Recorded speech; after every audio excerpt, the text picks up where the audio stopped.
कभी कभी हमारे मन में कुछ ऐसे विचार आते हैं जिन्हें हम खुद से ही छुपाना चाहते हैं। लेकिन अगर कोई ऐसा हो जो उन विचारों को पढ़ सके, जो हमारी सबसे गुप्त इच्छाओं को उजागर कर दे और फिर उन्हें हमारे ही खिलाफ इस्तेमाल करे, तो ये है अमानो जाकू की कहानी। जापान का वह प्राचीन दानव जो नकारात्मकता से ताकत पाता है और आपकी आत्मा की सबसे छिपी परतों में उतर जाता है। अमानो जाकू एक छोटा सा प्राचीन राक्षस है जिसका नाम ही अपने अर्थ में भय पैदा करता है, विरोध करने वाली आत्मा। सबसे पहले इस दानव का जिक्र 13वीं सदी के ग्रंथ उजी शुई मोनोगतारी में हुआ था। इसकी ताकत इसका आकार नहीं, बल्कि वो जहर है जो वह मन में भर देता है। ये राक्षस ना ही दौड़ता, ना ही चीखता और ना ही हमला करता है। ये फुसफुसाता है और धीरे धीरे आपको बदल देता है। अमानो जाकू केवल डर नहीं है, ये समाज की हर उस रेखा को मिटाता है जो हमें अच्छा और बुरा समझाती है। बचपन में जापानी माता पिता अपने बच्चों से कहते थे, सच बोलो, बड़ों की बात मानो, वरना अमानो जाकू आ जाएगा। ये आपके भीतर के विद्रोही को जगाता है, जो नियम तोड़ना चाहता है, जो अच्छाई को चुनौती देना चाहता है। बहुत समय पहले की बात है। जापान के एक छोटे से गांव में एक निसंतान दंपति रहते थे। वे वर्षों से भगवान से एक संतान की प्रार्थना कर रहे थे। एक दिन की बात है, उसकी पत्नी को नदी किनारे एक अजीब सा तरबूज दिखाई दिया। वो तरबूज चमक रहा था और जैसे ही उसे काटा गया, उसके अंदर एक सुंदर नन्ही बच्ची मिली। वे उसे भगवान का वरदान मानकर उरिको हिमे यानी तरबूज राजकुमारी नाम देते हैं। कुछ साल बाद उरिको हिमे बड़ी होती है। उरिको हिमे सुंदर, बुद्धिमान और अत्यंत दयालु थी। पूरे गांव में उसकी सुंदरता और सज्जनता की चर्चा होने लगी। लेकिन जितनी तेजी से उसकी लोकप्रियता बढ़ी, एक अंधेरे प्राणी की नजर भी उस पर पड़ गई। अमानो जाकू, एक चालाक, भयानक आत्मा जो लोगों के मन की सबसे गुप्त इच्छाओं को भांपकर उन्हें बर्बाद कर देता है। उसे जब उरिको हिमे के सौंदर्य और मासूमियत की खबर मिली, तो उसने तय किया वह उसका जीवन छीन लेगा और उसकी जगह ले लेगा।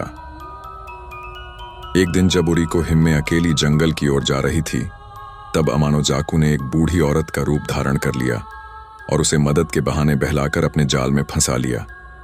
जैसे ही वह काफी दूर पहुंची, अमानो जाकू ने उसे मार डाला और उसकी त्वचा उतारकर खुद उसकी तरह दिखने लगा।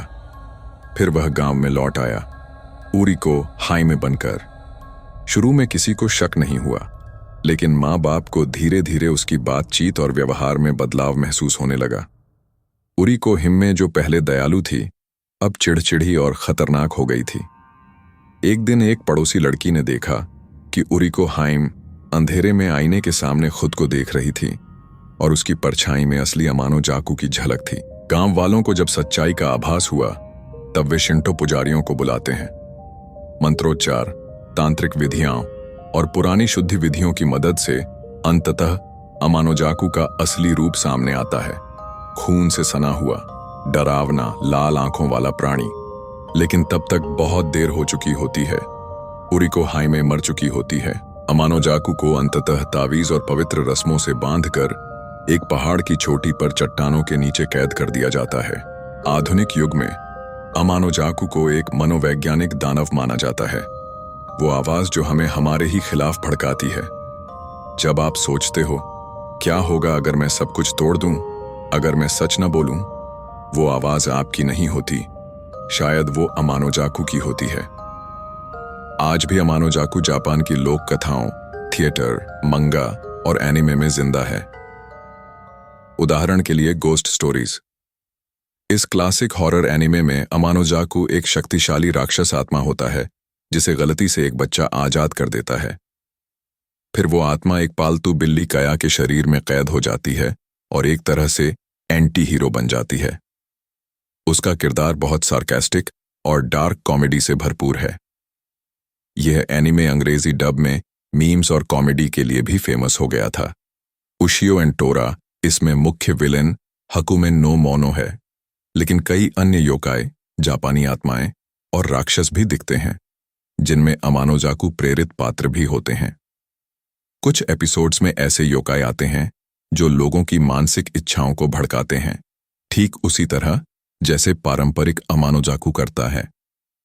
नात्सुमे's बुक ऑफ फ्रेंड्स, इस खूबसूरत एनिमे में भी कई आत्माओं और योकाई की कहानियां हैं।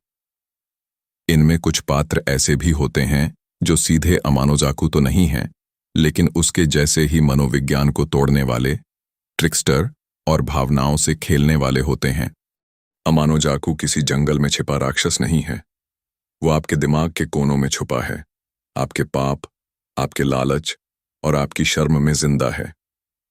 तो अगली बार जब आपके मन में कोई अजीब विचार आए, तो सोचिए कि वो आवाज क्या सच में आपकी है।